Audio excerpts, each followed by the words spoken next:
this idea of health being the foundation of everything is where people need to start. So mental health, physical health, spiritual health. I won't go into details, but those are the 3 quadrants inside health. The second one is wealth, right? You need to be able to, well, in this case, wealth, we're just going to use it for money's sake. But when I talk about wealth, I talk about abundance, a lifestyle of abundance. You need to be able to create an abundant lifestyle. And that means you need to be able to have enough to be able to focus on yourself full time. You don't need $10 billion, right? It's not going to make you happy. You need enough money that your full-time job now becomes developing yourself. Imagine, Sebastian, imagine for 18 hours a day, you just focused on yourself. Mm-hmm. No business, no house, nothing. Like it was all personal. You were just training on yourself. How far ahead would you be of any other person in any realm of human endeavor that you decided to pursue? You'd be so far ahead, it would be unbelievable. So the second one is this idea of wealth. Develop habits that allow you to create a life of abundance. The last one is focus on the things that have meaning and purpose, because a lot of people get caught up by the material bullshit. They get caught up by the system. They get caught up by the things of the world. And when it's all said and done, they die and they're forgotten, and the things that they've built crumble. And I know a lot of people listening, they have existential questions on eternity. They have existential questions on the future of life, and they have concerns. And I think that a fair amount of time of your life should be allocated to the pursuit of what is the meaning of life and why am I here? So I think you have to have health as your foundation, your operating system to continue keeping you alive. I think you need to have wealth, a life of abundance, so that you can be able to operate freely. And I think you need to be able to focus on the spiritual side, be able to focus on things that transcend the day-to-day. And I think that would allow you to live a life of purpose. I would say those are the 3. The fourth is not necessarily meaningful, but those would be the 3 to answer your question. So for somebody that needs to focus, let's say, okay, so you have health, wealth, and then focus on meaningful things in life. Health, wealth, and purpose. So give me like 2 ways that somebody, like just actionable things that they can do right now after watching this podcast. How can they focus on their health, get their wealth in check? So let's talk about health. Right now, everybody needs to stop drinking tap water. Tap water is poisonous. Purified water, poisonous. It's literally just glorified tap water that they roll up Dasani and all this garbage ass water. Don't drink it, because water is extremely important. Your entire body, most of your body, is composed of water. Why would you not be giving yourself the best source of water to nurture yourself, right? So what type of water do we drink? Aquapana is phenomenal. So spring water, bottled if you can, ideally in glass. And then if not, you can utilize a reverse osmosis machine and a carbon filtration system to clean out your tap water and your showering water as well, which is extremely important. It's a little bit more challenging. You still absorb it when you shower. You still absorb it because you're absorbing it through your skin, which is the biggest organ in your body. Most people don't know that. The second thing for health is what you consume, right? Everything that you input is energy. So your relationship with food should not be a relationship based off of emotion. Your relationship with food should be a relationship based off of reason. And reason of what? The reason for eating, right? The reason you eat is to take care of yourself, to energize yourself, to rejuvenate yourself, to keep the operating system working at max capacity. So making sure that the food that you consume is designed to not sabotage your day. I'll give you an example. We have life and your day's divided into 2 cycles, day and night, right? So in the daytime, right, you have cycle 1. At nighttime, you have cycle 2. What you need to do is to make sure that you are preparing yourself for the next cycle, that everything that you eat and you do is setting you up to win in the next cycle. What do I mean? If you eat a cheeseburger at 2 a.m. and you eat 8 chicken nuggets and you drink that iced tea and then you go to bed, you are setting yourself up for failure for the next cycle when you wake up, right? So the food that you consume, the habits that you input, right? They're all going to be based off of making sure that you're setting yourself up to win in the next cycle. Does that make sense? Mm-hmm. Because people are they're like, dude, how can I move up in life? I don't know how to figure it out. But you keep self-sabotaging yourself. Mm-hmm. Every cycle, you keep fucking it up. Like tire shoes, maybe you can walk. So it's about logic, right? And you don't have to view foods with emotion. I know it's a difficult concept. I know it's not easy, guys. Again, it's not supposed to be easy, but it's the truth, right? And people are easy to be like, oh, well, that's crazy. That's too difficult. Everything is difficult at first. Everything is hard to do in the beginning. But you have to get used to it, and you have to develop those habits and those patterns. for wealth, you need to know what money is, right? What is money? Right now, pause the video. What is money? Define it. Most of you guys could not literally define what money is. Oh, well, money is a store of value. Oh, well, money is power. No. These are things that money can give you, or attributes of money. But what is money by definition? Who can create it? How much can they create? What gives them the authority, right? All these things, you need to learn them. You need to learn them. Why? Because if you're going to pursue money, you better understand that which you're pursuing. Most of you guys don't have money because you don't understand anything about money. You don't know what money is. Therefore, money eludes you. But if you want to attract money, you must first understand what it is. Second is to understand that for every action, there's an equal and opposite reaction, right? And I talked about this, right? And it's the idea of Newton's third law. Newton's third law dictates that for every action, there's an equal and opposite reaction. This happens in the natural world, but it can also happen and apply itself in our life. So people want uphill, we talk about people wanting uphill results with downhill habits. You can't have that. You need to choose what you want to commit to, right? You're going to commit to a shitty life or a great life.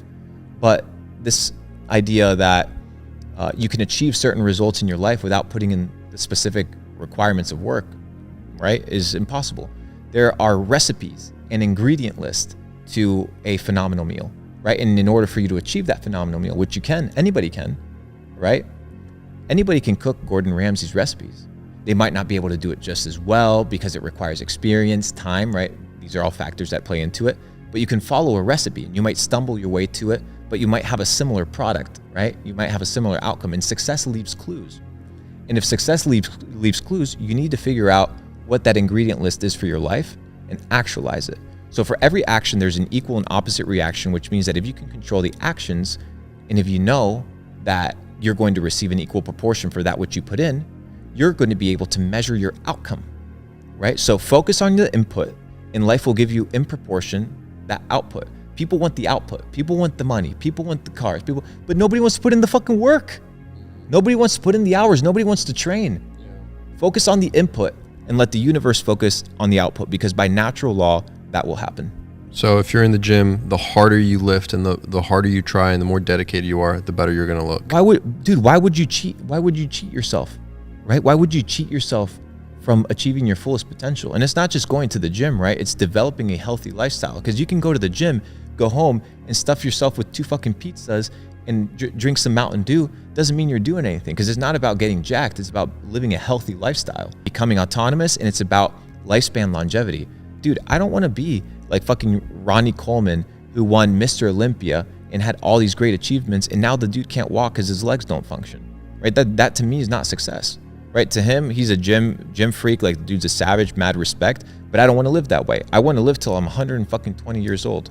Oh my goodness, what, this guy's insane. Well, maybe I know something that you don't, motherfucker. Maybe I think that humans can actually live till they're 120 because I've done my research. So I need to live my life in accordance to achieving lifespan longevity, which is the second idea which we talk about.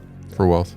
And then spirituality, you want to talk about that one? Yeah. Okay, perfect. Spirituality, as you become more prominent in this fleeting world, you will have the temptation to become prideful. You will have the temptation to become arrogant and self-conceited, thinking that you've achieved what you've achieved by yourself.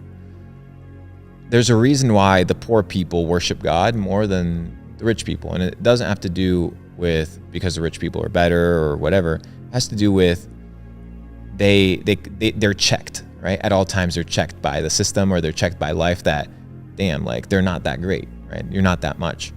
You're worth shit. Because that's the reality. We're all dust. We're not worth anything. We're not that great. And if you can come with humility, right, into this understanding that you're not hot shit, right? Like humble yourself. Then you can have a relationship with God that is based on being teachable. And a lot of people have an interesting relationship with God, and it's a relationship that once again is based off of what they've been told who God is, right? They haven't experienced God. Why? Because they don't care to experience God. If you want to experience God, you have to be intentional. And you can find God in nature, you can find God in books, you can find God in your interactions with other people, but you have to be willing to look for the truth. And in order for you to look for the truth, you have to be humble, because humility is what gives you the teachable attitude and the student's attitude in order to develop a spiritual maturity that is abnormal. The second one is you need consistency. Just like in your physical realm, the spiritual realm requires consistency, right? You have to consistently develop the spiritual side of your life in order for it to become strong. And when people are like, oh, Luke, how can I become like you? All these things are like, well, what do you mean become like you?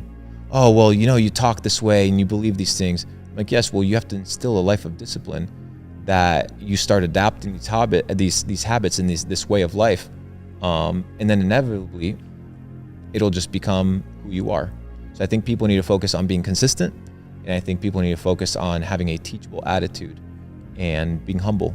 And if you don't humble yourself, the world and God will. And most of you guys don't experience God because you're so occupied and busy and there's so much noise, right? Because the brain's like an antenna. There's so much noise. There's God whispers. So much fuzziness, right?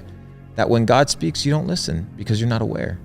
So it requires this idea of, once it goes back to what I said in the beginning, you need to have enough to focus on yourself full time. Because part of focusing on yourself full time is being able to spend time exploring truth, studying truth, dissecting these things that you believe in, and coming down to conclusions as to how the world works and who's in charge and what are the governing powers in the world, and is God real?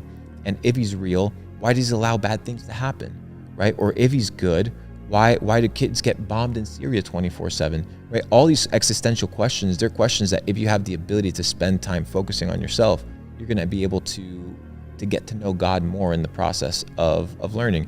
And it's a lifelong journey. I think it's like there's a specific book that was written, I forget who the author was, but it's called Pilgrim's Progress. Have you read Pilgrim's Progress? You should read the book Pilgrim's Progress. It's this idea of the Christian's journey, right? He goes through Vanity Fair, he goes through different encounters with different entities, and it's a book that basically takes you through the journey of somebody getting to know God. So I'm in that journey of getting to know God, and it's a lifelong journey. But like I said in the beginning, in the kind of the three tenets, you need to be able to be teachable and humble and consistent. So if you can focus on being teachable, humble, and consistent, and you are in tune of what God wants to teach you, then he will.